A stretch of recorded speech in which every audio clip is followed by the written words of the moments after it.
Você sabia que uma pessoa pode ser vítima de estupro mesmo sem contato físico? No ambiente virtual, crimes sexuais também acontecem e as consequências são graves. Ao vivo, estamos recebendo nos estúdios do Jornal de Picos o advogado especialista em direito digital, o Dr. Laerte Moura, para conversar um pouco com a gente sobre essa prática criminosa que, infelizmente, está cada vez mais comum, frequente, o registro de casos e que muitas pessoas desconhecem esse tipo de crime que é o estupro virtual. Doutor, boa tarde, seja muito bem-vindo ao Jornal de Picos. Boa tarde, Clebson. Boa tarde a todos que estão nos assistindo. E, em primeiro lugar, eu agradeço muito pelo espaço para debater um tema tão importante e necessário como esse. Doutor, para quem está acompanhando agora o Jornal de Picos, o que é que caracteriza um estupro virtual? Às vezes a pessoa na internet, na rede social, uma criança, um adolescente, infelizmente às vezes pode estar sendo vítima de um crime como esse e às vezes o pai, um responsável, a própria vítima não tem conhecimento que aquilo seria um estupro virtual. Exato. O estupro virtual, ele nada mais é do que a pessoa, o criminoso, forçar por diversos meios a vítima. E nesse caso, Clebson, é bom a gente alertar que não é só criança e adolescente, pode ser qualquer pessoa, a praticar atos sexuais com o fim desse criminoso satisfazer seu próprio desejo. Isso pode ser feito por diversas formas, por coação ou simplesmente a pessoa tentando ludibriar a outra e de forma forçada. Às vezes, numa conversa, uma chantagem, a pessoa se encontra dentro de uma situação como essa que caracteriza esse tipo de crime que seria o estupro virtual. Sim, e ainda vou mais longe.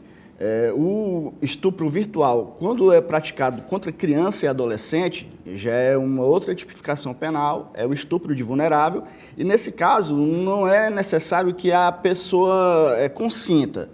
Então, o que isso quer dizer? Muitas das vezes, uma criança pode sim conversar com um criminoso e esse criminoso, tentando ludibriá-la, faz com que ela cometa atos sexuais contra si próprio, contra terceiros, ou até mesmo em prol desse criminoso, mesmo que ela faça de forma voluntária. Mas a lei, ela entende, e isso é um entendimento também do Superior Tribunal de Justiça, em que o estupro virtual cometido com a figura de criança e adolescente é considerado, sim, estupro de vulnerável, que independe de consentimento e tem a sua pena mais agravada, considerando-se um crime hediondo. Doutor, às vezes dentro de um relacionamento, imagine que uma das partes, uma mulher, por exemplo, vou utilizar o exemplo de uma mulher, ela possa ter compartilhado alguma imagem dela íntima no momento de uma relação ali de 5, 10 anos e acabou o relacionamento. O ex-companheiro começa a chantagear, ameaçar, dizer que vai espalhar as imagens dela, as fotografias. Esse tipo de crime, esse tipo de prática, poderia se enquadrar também como um estupro virtual? Não, só seria estupro virtual, Clebson, se a pessoa usasse dessas imagens para chantageá-la a cometer novos atos sexuais, de uma forma forçada. Esse caso que você relata, ele é mais dentro da sextorção, que é a extorsão utilizando essas imagens com o intuito de divulgá-las na internet, caso a pessoa, a vítima, não faça o que o abusador lhe pede. Hoje, doutor, a gente tem aparatos, dispositivos que possam amarrar, discutir, embasar, às vezes, esses casos. A gente sabe que a cada momento é tipificado um novo tipo de crime, às vezes as leis podem ter alguns ruídos. Agora, recentemente, teve uma lei que foi aprovada, que é baseado no caso da Larissa Manoela, e a gente recebeu uma advogada aqui, ela falava, Clebson, esse projeto de lei, a lei tem algumas pontas soltas ainda que precisam ser melhor amarradas. Falando do crime de estupro virtual, hoje o direito, a lei, a justiça consegue amarrar todas essas discussões, não dando brechas para que às vezes um suspeito, um abusador, um estuprador, um agressor, ele possa encontrar uma margem para ele sair daquele crime? Como é que hoje o direito analisa isso? O que é que o direito fala sobre isso e trazendo também como medidas para tentar prender, punir essas pessoas? Já existe um projeto de lei que está tramitando para tratar exatamente nessa tipificação penal, mas enquanto isso não ocorre, já cresce uma tendência nos tribunais superiores, em especial ao STJ, em considerar qualquer ato desse tipo equiparado ao crime de estupro virtual. Inclusive, já tem diversas condenações nesse sentido.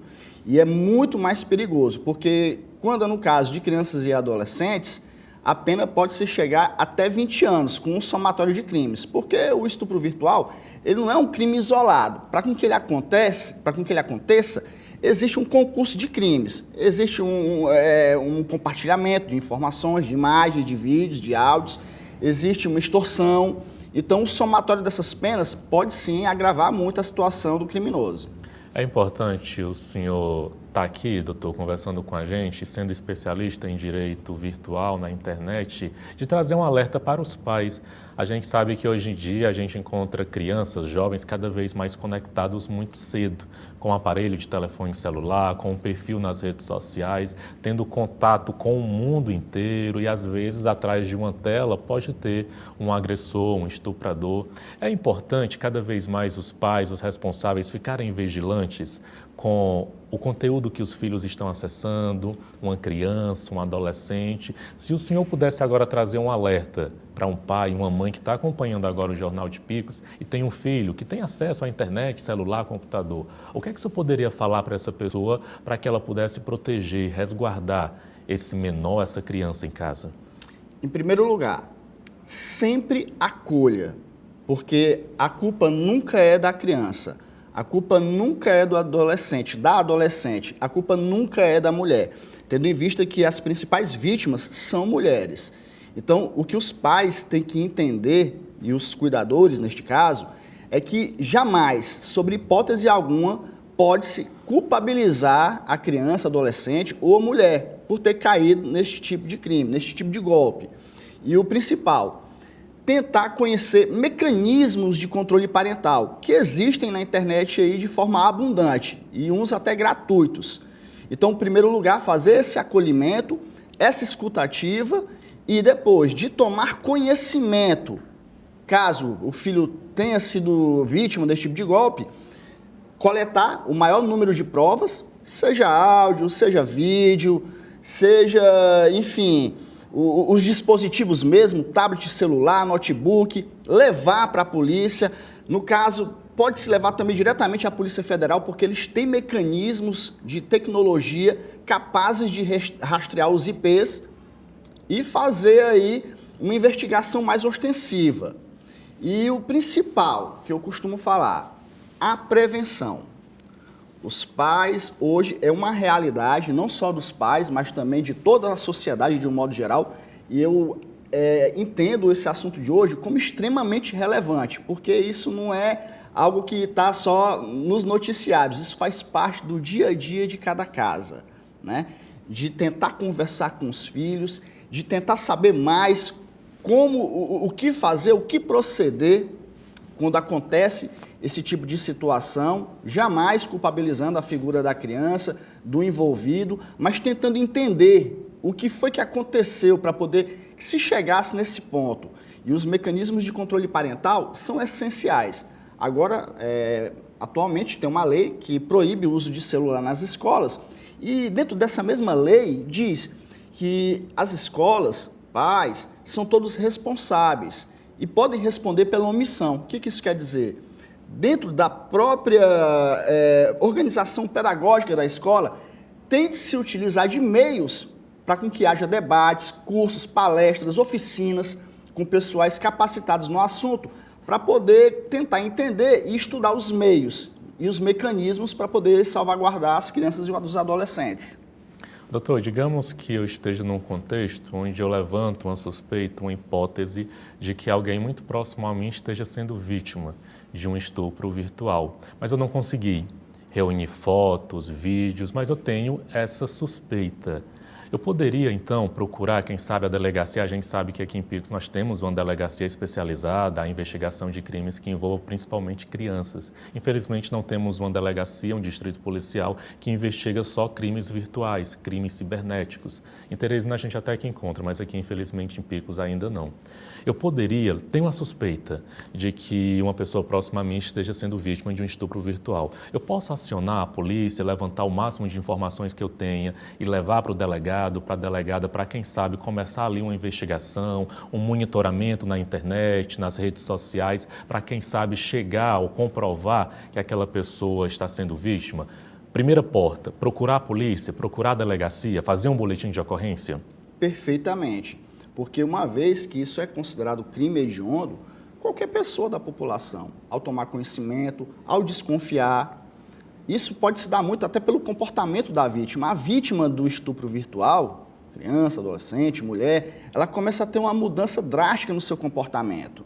Isso aí é factível para quem percebe. Então, o amigo, pai, mãe, responsável, ou até um desconhecido, quando encontra esse tipo de situação, se depara, deve sim procurar as autoridades, deve sim relatar o que está acontecendo, coletar o maior número de informações para a polícia, então, fazer esse boletim de ocorrência e daí eles começarem um processo investigativo. É isso, e caso seja comprovado esse crime, que a gente tenha ali uma vítima, próximo passo, uma rede de proteção, de cuidado para essa vítima, com suporte psicológico, com assistência social, não só para a vítima, como também para toda a família.